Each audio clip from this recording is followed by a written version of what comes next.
Mais à la fin, si vous voulez me poser des questions en français, ça me fera plaisir d'y répondre en français ou en anglais.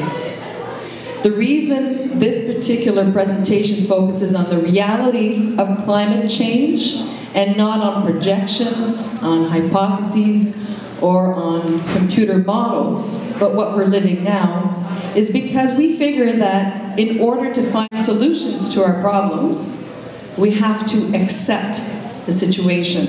We have to come to an agreement as to what the issues are if we're going to find solutions.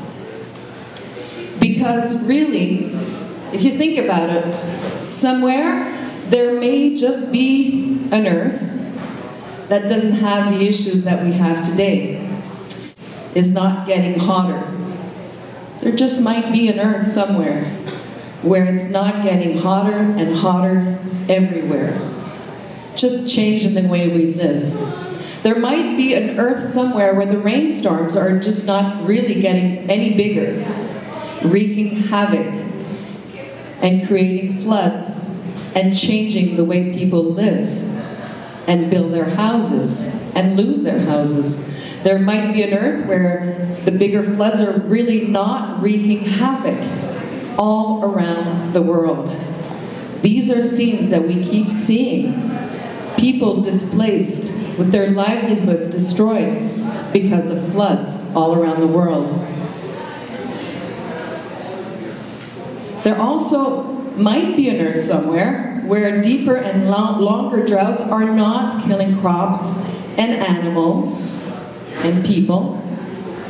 There might just be such an Earth where we're not seeing such images as lakes drying up, entire fields becoming deserts, children dying. There might be an Earth somewhere where the fires are really not spreading wildly and burning hotter and longer and out of control, destroying the very forests that absorb that CO2 that we keep spewing into the atmosphere. There might be an Earth where the winds and the storms are not getting more destructive, causing tornadoes and hurricanes, destroying homes, livelihoods again, becoming just way too big. There might be somewhere that is not like that, but it's not here. Here, what we have to deal with is really reality. So that's what I'm here to talk about today, giving you a bit of the science behind it. So here's what we're seeing. Here in the next few images, we're seeing things that are happening and are real. Pakistan, we really felt a year ago how devastating that was to those millions of people who were displaced, destroyed. Look at the vast majority of Pakistan devastated by these floods. Think about the infrastructure that is being destroyed. The Great Australian Flood of 2011, it actually covered a larger area than both France and Germany combined. These people are living reality. That's the reality of climate change. In South Korea, just this past July, water levels went up 4 stories on this apartment building. 4 stories. What happened to the first 3? This gentleman is washing his windows after the destroyed. In South Korea, we keep seeing these images, and somehow it's a new norm. It seems that we're kind of getting used to it.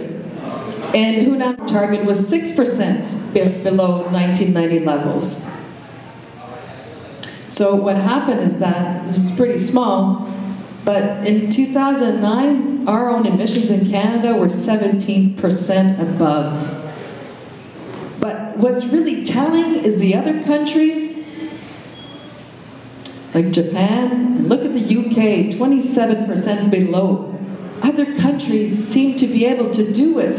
Why can't we? So it does look like we're going to go below the 5.2. We collectively are really no thanks to Canada. And it's not your fault, it's not my fault, it's our collective policy, and it's the leadership of the country that it doesn't really have the vision to be a risk taker and say, well, let's be innovative and let's see if we can develop green energy, because other civilizations have gone down before.